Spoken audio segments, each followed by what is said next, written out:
بسم الله الرحمن الرحيم.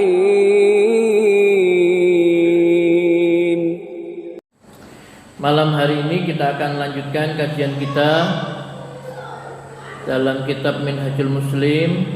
Pembahasan kita yaitu macam-macam sholat ditinjau dari tingkatan hukumnya, ya. Macam-macam sholat ditinjau dari tingkatan hukumnya, ya. Bapak Ibu yang dirahmati Allah Subhanahu wa taala, sholat ditinjau dari tingkatan hukumnya itu menjadi 3. Yang pertama adalah fardu, wajib, ya. Yang kedua adalah sunnah, dan yang ketiga adalah nafilah, ya. Jadi fardu, wajib, dan nafilah, ya. Salat fardu itu ada 5 sebagaimana yang sudah sama-sama kita pahami, yaitu zuhur, asar, maghrib, isya, dan subuh, ya. Berdasarkan sabda Nabi sallallahu alaihi wasallam, khamsu salawatin katabahunallahu azza wa jalla 'alal ibad, ya. Salat yang diwajibkan Allah atas hamba-hambanya ada 5. Man ata bihinna lam yudayyi minhunna syai'an istighfafan bihaqqihinna kana lahu 'indallahi ahdun ayyudkhilahul jannah. Barang siapa yang mengerjakan semuanya tanpa sedikit pun menyia-nyiakan atau meremehkannya, maka Allah telah menjanjikan baginya akan memasukkan orang itu ke surganya. Wa man lam ya'ti bihinna falaysa lahu indallahi ahdun insya'a azabahu wa insya'a ghafaralah.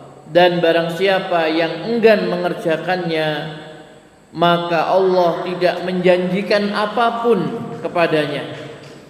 Apabila dia menghendaki akan menyiksanya, dan apabila dia menghendaki akan mengampuninya.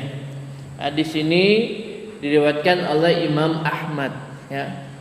Jadi Nabi SAW di dalam hadis yang mulia ini menyatakan bahwasannya sholat yang diwajibkan Allah atas hambanya itu ada 5, ya, yaitu tadi zuhur, asar, maghrib, isya, dan subuh, ya. Kata beliau, siapa yang mengerjakan semuanya tanpa sedikit pun menyia-nyiakannya atau meremehkannya, maka Allah telah menjanjikan baginya akan memasukkan orang itu ke surganya, ya. Jadi janji Allah Subhanahu wa taala bagi hamba yang mengerjakan sholat fardu, ya, 5 waktu tadi itu tanpa meremehkan, tanpa menyia-nyiakan, akan dimasukkan ke dalam surganya. Dan Allah tidak pernah menyelisihi janjinya, ya. Siapa yang lebih menempati janjinya daripada Allah Subhanahu wa taala, ya. Jadi kalau orang itu betul-betul menjaga, ya, sholat yang 5 waktu tadi itu, ya, dia jaga syarat dan rukunnya, waktu-waktunya, tumakninahnya, ya, maka Allah menjanjikan kepadanya akan memasukkan orang itu ke dalam surganya. Dan barang siapa yang enggan mengerjakannya, enggan itu malas, ya, maka Allah tidak menjanjikan apapun baginya, ya. Kalau dia menghendaki akan menyiksanya, kalau dia menghendaki Allah akan mengampuninya, ya. Nah, dalil ini juga, ya, yang digunakan oleh sebagian ulama yang berpendapat bahwasanya orang yang meninggalkan sholat fardu 5 waktu itu bukan karena juhud, ya, bukan karena menentang atau menolak kewajiban sholat itu, tapi karena malas saja, dia meremehkan malas, ya, maka dia tidak dikafirkan, ya. Jadi dia termasuk dosa-dosa apa? Mengerjakan dosa yang sangat besar, ya. Fasik dia, ya.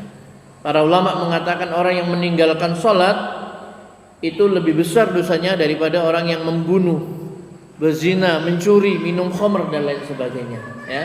Seperti itu. Bapak Ibu yang dirahmati Allah Subhanahu wa taala, ya tadi itu hadis riwayat Ahmad ya.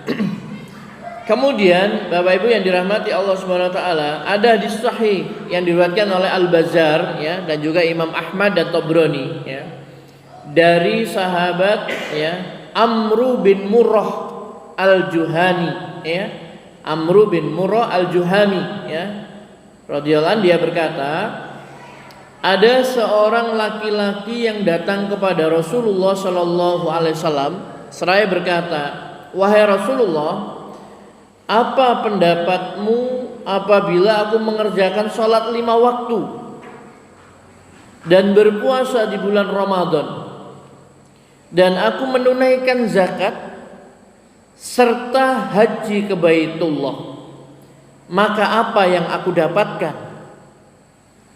Maka beliau sallallahu alaihi wasallam bersabda, "Man fa'ala dzalik kana ma'an nabiyyina wasiddiqina wasyuhada wassalihin illa ayyuqa walidayhi." Kata Nabi SAW, barang siapa yang mengerjakan yang demikian itu, sholat 5 waktu, puasa di bulan Ramadan, dia tunaikan zakat apabila dia mampu ya, orang yang berzakat, kemudian dia menunaikan haji ke Baitullah ya, sama apabila dia mampu. Siapa yang mengerjakan semua itu, maka dia akan dikumpulkan bersama dengan orang-orang yang siddiq, orang-orang yang benar, jujur, para siddiqin, syuhada, sholihin, dan siddiqin, syuhada, dan sholihin. Kecuali kalau dia durhaka pada kedua orang tua. Jadi Nabi mengecualikan illa ayyauqa walidayhi, kecuali kalau dia durhaka pada orang tuanya. Bapak Ibu yang dirahmati Allah Subhanahu wa taala ya. Jadi dalam hadis yang mulia ini juga dengan tegas Nabi sallallahu alaihi wasallam menyatakan bahwa orang yang mengerjakan salat 5 waktu, dia puasa di bulan Ramadan, dia tunaikan zakat, dia tunaikan haji ya, kedua-duanya tadi apabila dia mampu, maka dia akan dikumpulkan bersama dengan para nabi, para siddiqin, para syuhada dan sholihin, yaitu orang-orang yang diberi nikmat oleh Allah Subhanahu wa taala. Artinya apa? Orang yang mengerjakannya akan dimasukkan ke dalam surga. Di surga bersumpul bersama para nabi, siddiqin, syuhada dan sholihin ya. Tetapi ya, Nabi SAW mengatakan kecuali kalau dia durhaka pada orang tua ya. Ini menunjukkan bahwasanya besarnya dosa durhaka pada kedua orang tua, sehingga bisa menghalangi seseorang untuk masuk ke dalam surganya Allah Subhanahu wa taala. Meskipun dia sudah sholat, puasa, zakat dan haji, kalau durhaka pada kedua orang tua, masih terhalang dia untuk masuk ke dalam surganya Allah Subhanahu wa taala ya. Oleh karena itu Bapak Ibu yang dirahmati Allah Subhanahu wa taala, ini perlu kita perhatikan juga ya. Jadi bagaimana kita beribadah kepada Allah dengan penuh keikhlasan ya, memurnikan ketaatan hanya kepada Allah. Kita beribadah kepada Allah sesuai dengan sunnah Rasulullah sallallahu alaihi wasallam. Kemudian kita juga melaksanakan perintah Allah setelah tauhid, yaitu berbakti kepada kedua orang tua kita dengan sebaik-baiknya. Karena kalau tidak, maka akan menjadi penghalang ya bagi seseorang untuk masuk ke dalam surganya Allah Subhanahu wa taala ya. Sampai dikatakan oleh Nabi sallallahu alaihi wasallam, ridha Allah itu ada pada keridhaan orang tua. Murka Allah juga ada pada kemurkaan orang tua ya. Jadi kalau kita ingin Allah ridha kepada kita, kita harus berbakti kepada kedua orang tua kita. Baik, Bapak Ibu yang dirahmati Allah Subhanahu wa taala, itu tadi yang tingkatan pertama ya, sholat fardu, dan ini adalah yang paling utama ya. Tidak ada sholat yang lebih utama daripada sholat 5 waktu ya. Jadi misalkan seseorang itu sholat malam mulai dari habis isya sampai dengan menjelang subuh ya, itu sholat sunnah sepanjang malam itu tidak bisa dibandingkan dengan 2 rakaat sholat subuh. Ya, sholat subuh itu lebih dicintai oleh Allah SWT. Kenapa? Karena dia adalah amal yang diwajibkan oleh Allah kepada hambanya. Tidak ada sesuatu yang lebih dicintai oleh Allah SWT, ya, daripada apa yang telah diwajibkan oleh Allah kepada hambanya. Kemudian kalau hamba itu terus menerus berusaha untuk mendekatkan diri kepada Allah dengan amalan-amalan yang sunnah, ya, sehingga Allah mencintainya, ya. Jadi yang wajib ditunaikan terlebih dahulu, ya, seperti itu. Bulan Maret sudah masuk bulan Ramadan, ya. Nah, itu banyak orang yang alhamdulillah, ya, datang ke masjid berbondong-bondong sholat tarawih dan lain sebagainya, sholat malam, qiyamul lail, sholat witir dan sebagainya, bagus, ya. Tapi dengan catatan mereka mengerjakan sholat isya, ya. Ya, karena ternyata banyak juga orang yang datang mau kemana, mau tarawih gitu, ya.